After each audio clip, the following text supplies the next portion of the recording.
आता बातमी एका मोर्चाची आहे, कारण हिंगोलीच्या कळमनुरीमध्ये ओबीसींचा एल्गार मोर्चा जो आहे तो बघायला मिळालेला आहे, तर तिकडे जळगावात देखील बंजारा समाज जो आहे तो रस्त्यावर उतरलेला होता।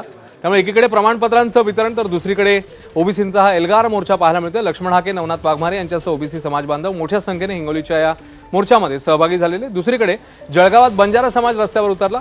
40 गावात बंजारा समाजाच्या वतीने भव्य मोर्चा काढण्यात आला। बंजारा समाजालाही हैदराबाद गॅझेटप्रमाणे आरक्षण मिळावं अशी मागणी आंदोलकांच्या वतीने करण्यात आली।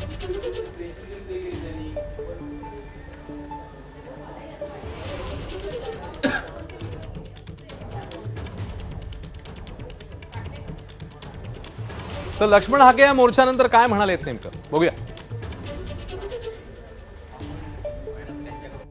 या महाराष्ट्र शासनानं लवकरात लवकर हा जी.आर पहिला रद्द करावा। हा जर जी.आर नाही रद्द केला तर कुठला आमदार आणि कुठला खासदार आणि कुठला मंत्री आणि कुठला मुख्यमंत्री, अरे आम्ही 60% आहोत, आम्ही नाही सहन केलं। आमच्या अनेक पिढ्यांचं तुम्ही शोषण केलंय। आम्ही मुंबईला ज्या दिवशी निघू त्या दिवशी मुंबईचा एकही रस्ता हा रिकामा असणार नाही। मुंबई पूर्ण पॅक केलो आणि ओबीसी म्हणजे काय आणि महाराष्ट्र म्हणजे कुणाच्या बापाची जागिरी नाही, तर महाराष्ट्र आपला प्रगतीचा महाराष्ट्र आहे।